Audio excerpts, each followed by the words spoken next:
जय श्री कृष्णा।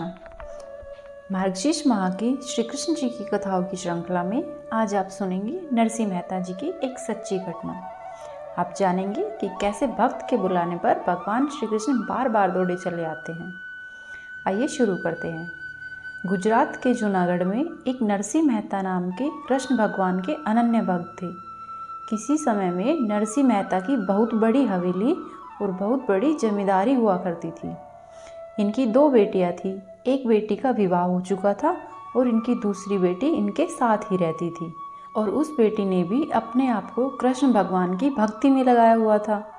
नरसिंह मेहता जी का एक भाई था, उसका नाम सारंग था, जो बहुत बड़ा जमींदार भी था और साथ ही साथ मुग़ल सम्राट हुमायूं के समय में पुलिस में बहुत बड़ा ऑफिसर था। नरसिंह मेहता जी की सारी जमींदारी चली गई और अब वह अपना जीवन गरीबी में व्यतीत करते थे। एक बार की बात है, उनकी बड़ी बेटी कुंवर सेन के यहाँ उसकी छोटी बेटी का रिश्ता हो गया। कुंवर सेन के ससुराल वाले धन के नशे में थे। उन्हें अपने धन का बहुत अहंकार था। उन्होंने भात के लिए एक लंबी सी लिस्ट तैयार की और कुंवर सेन से कहा कि तुम्हारे घर से यह भात आना चाहिए, हमारी इज्जत का सवाल है। पहले के ज़माने में विवाह पत्रिका लेकर नाई आते थे। अब जूनागढ़ के लिए एक नाई रवाना हुआ। नाई के हाथ में वही भात की चिट्ठी थी जो कि वह नरसिंह मेहता जी को देने के लिए जा रहा था।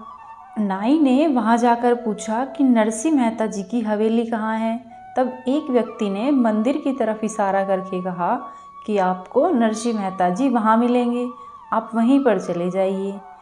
जब नाई ने नरसिंह मेहता जी की तरफ देखा तो उसने मन ही मन सोचा कि यह मेरी क्या खातिरदारी करेगा, क्योंकि यह तो खुद ही फटे हाल है। उस समय पर पत्रिका लाने वाले नाइयों की खूब आवाभगत की जाती थी। नरसिंह मेहता जी ने नाई को देखा तो उसे आदरपूर्वक बिठाया और नाई को ठंडा पानी पिलाया और कहा कि आप बैठिए, मैं आपके लिए भोजन की कुछ व्यवस्था करता हूँ। वहीं दूसरी तरफ मेहता जी की बेटी कुंवर सेन अपने भाग्य को रो रही थी और गोविंद को कह रही थी कि हे कान्हा, मेरे पिताजी की लाज बचा लो। वहीं नरसिंह मेहता जी के घर पर उनकी बेटी ने विवाह पत्रिका गोविंद जी के चरणों में डाल दी कि कान्हा, अब तुम्हें यह सारी व्यवस्था करनी है, हमारी लाज सिर्फ तुम्हारे ही हाथों में है। वहीं नरसिंह मेहता जी दौड़े दौड़े अपने भाई सारंग के घर पर पहुँचे और उनसे कहा कि भैया, बेटी के घर पर विवाह है, नाई पत्रिका लेकर आया है, कुछ मदद हो जाती तो बहुत अच्छा होता। तब उनके भाई सारंग ने उनको लात मार कर भगा दिया और कहा कि तुम सारे दिन द्वारिकाधीश द्वारिकाधीश करते रहते हो, अब जाकर तुम अपने द्वारिकाधीश को बुला कर ले आओ, वहीं तुम्हारी मदद करेंगे। उन्होंने ऐसा कहा और नरसी को भगा दिया। अब नरसिंह मेहता वहाँ से अपमानित होकर अपने एक मित्र किसान के खेत में जा पहुँचे और वहाँ पर उन्होंने बथुए का साग तोड़ा और उसे ही घर पर उबाल लिया और उसमें नमक मिलाकर नाई के लिए तैयार करने लग गया। वहीं कान्हा जी समझ गए कि आज मेरे भक्त को मेरी बहुत ज़रूरत है। कृष्ण भगवान मुनीम का वेश बनाकर मंदिर में बैठे हुए नाई के पास पहुँचे। उनके हाथ में एक बहुत बड़ा भोजन का थाल था। उन्होंने नाई से कहा कि मैं नरसिंह जी का मुनीम हूँ, उनको कोई ज़रूरी काम आन पड़ा है, उन्होंने आपके लिए यह भोजन भिजवाया है, आप 56 भोग ग्रहण कीजिए। नाई ने अपनी ज़िंदगी में ऐसा अलौकिक भोजन नहीं देखा था। जब नाई ने भोजन किया तो वह बहुत ही प्रसन्न हुआ, क्योंकि उसने अभी तक इतना स्वादिष्ट भोजन नहीं किया था। अब कृष्ण भगवान ने जाते समय नाई को 1000 सोने की मोहरों से भरा हुआ पर्स दे दिया और उससे कहा कि इससे तुम बेटी के विवाह की तैयारी करो और हम भात समय पर लेकर पहुंच जाएंगे। इसके बाद भगवान उसको थाली व सोने की मोहरें देने के बाद अंतर्ध्यान हो गए। तभी नरसिंह मेहता जी वहाँ पर आए और उन्होंने नाई से कहा कि आइए, साग का भोजन ग्रहण कीजिए। नाई ने मना कर दिया और कहा कि मेरा पेट भर गया है, तुम्हारे मुनीम ने अभी मुझे जो खाना दिया था वह बहुत ही स्वादिष्ट था। तब नरसिंह मेहता जी ने सोचा कि ये मेरे ऊपर व्यंग्य कर रहा है।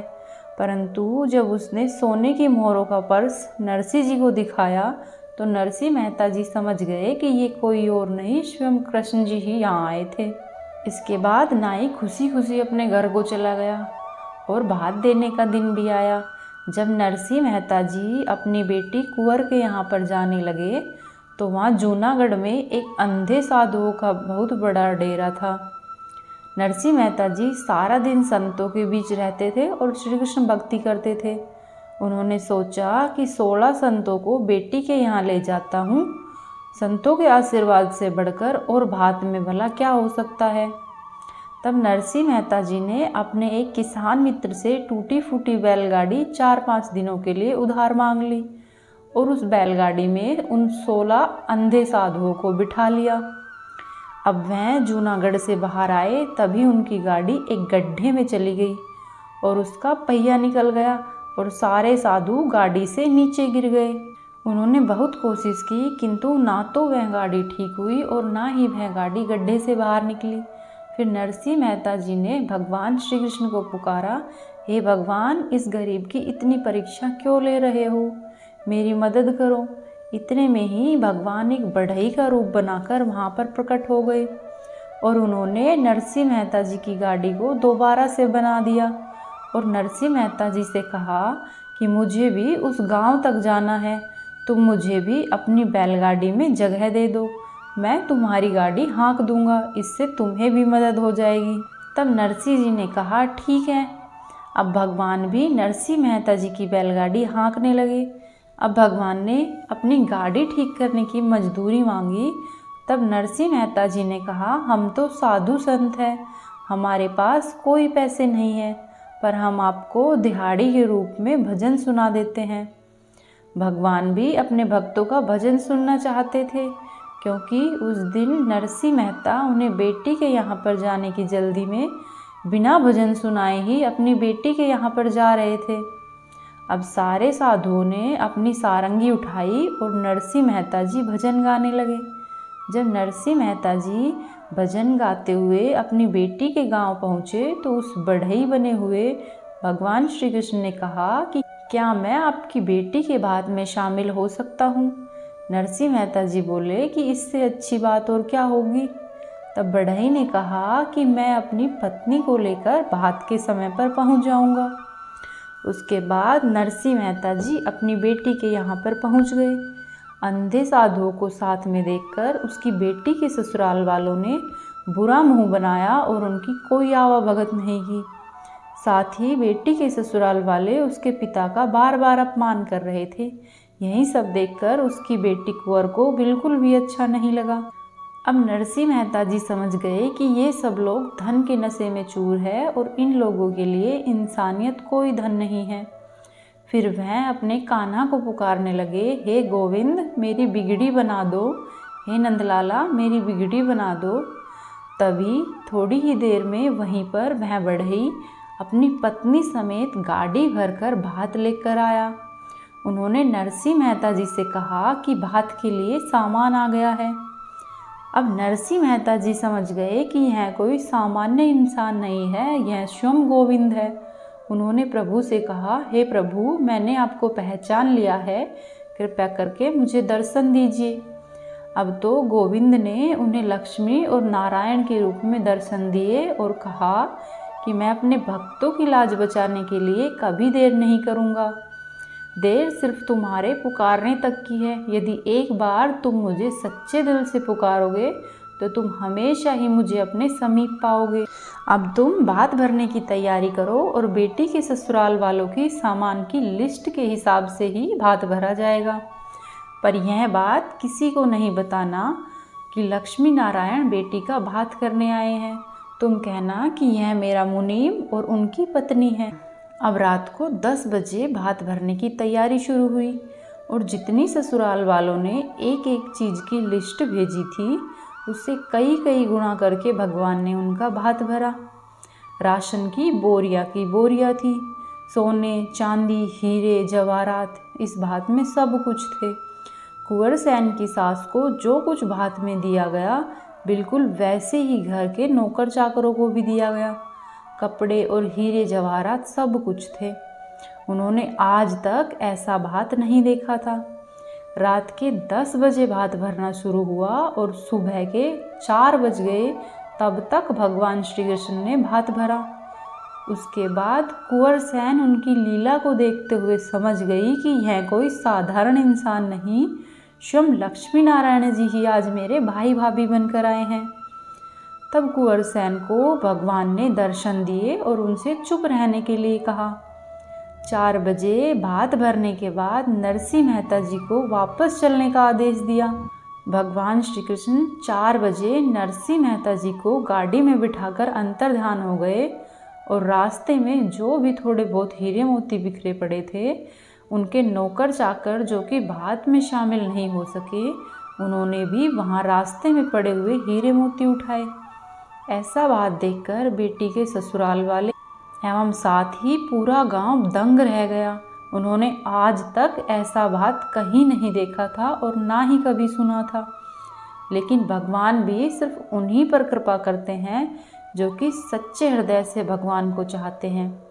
यह वह भक्त होते हैं जिन्होंने अपना पूरा जीवन बिना किसी कामना के व बिना किसी स्वार्थ के भगवान की भक्ति में लगाया हुआ होता है। भगवान जानते हैं कि भक्तों को किस समय व क्या देना होता है। प्रेम से बोलिए राधे राधे। कृष्ण भगवान ने नरसिंह भक्त का भात इस गांव में भरा था, वह गाजियाबाद जिले के मुरादनगर में पाइपलाइन स्थित मार्ग पर है। वहाँ के भक्त आज भी बताते हैं कि जब श्री कृष्ण जी ने नरसिंह भक्त के यहाँ भात भरा था तो लगभग 1 घंटे तक सोने की बारिश हुई थी। कमेंट बॉक्स में ज़रूर बताइए आपको नरसिंह मेहता जी की सच्ची घटना कैसी लगी। साथ ही ऐसा भी कहा जाता है कि नरसिंह मेहता जी को उनकी जाति के लोग बहुत ही तंग किया करते थे। एक बार उनके जाति के लोगों ने कहा कि तुम अपने पिता का श्राद्ध करके पूरी जाति को ब्राह्मण करवाओ। नरसिंह जी ने अपने भगवान को याद किया और उसके लिए सारा सामान जुटाने लग गए। श्राद्ध के दिन अंत में नरसिंह जी को मालूम हुआ कि सामान में से कुछ सामान घट गया है। तब वे बर्तन लेकर बाजार में घी लाने के लिए निकल गए। रास्ते में उन्हें एक संत मंडली दिख गई। उन्हें बड़े प्रेम से हरि कीर्तन करते हुए देखकर नरसिंह जी का मन भी हरि कीर्तन करने को हुआ और वो उस मंडली में शामिल हो गए। साथ ही अपने घर का काम करना भूल गए कि घर में ब्राह्मण भोज हो रहा है। उनकी पत्नी बहुत ही उत्सुकता से उनकी राह देख रही थी कि कितनी देर में घी लेकर आएंगे। भक्तों को प्रेम करने वाले श्री कृष्ण भगवान नरसिंह जी का रूप धारण करके उनके घर पर घी लेकर पहुँचे। उसके बाद ब्राह्मणों के भोजन का कार्य पूरा हुआ। व बहुत देर बाद कीर्तन बंद होने पर जब नरसिंह जी अपने घर पर वापस घी लेकर आए और अपनी पत्नी से क्षमा याचना मांगने लगे, तब उनकी स्त्री बहुत ही आश्चर्य में डूब गई कि ऐसा कैसे हो सकता है। नरसिंह भक्त ने जब जब भी अपने कान्हा को पुकारा है, कान्हा दौड़ते हुए उनके पास चले आए हैं। बोलो कृष्ण भगवान की जय, बोलो राधा रानी की जय। कमेंट बॉक्स में जय श्री कृष्ण अवश्य ही लिखें। और यदि आपको आज की कहानी पसंद आई तो हमारी वीडियो को लाइक करें, चैनल को सब्सक्राइब कीजिए और अपने दोस्तों के साथ अवश्य ही शेयर कीजिए।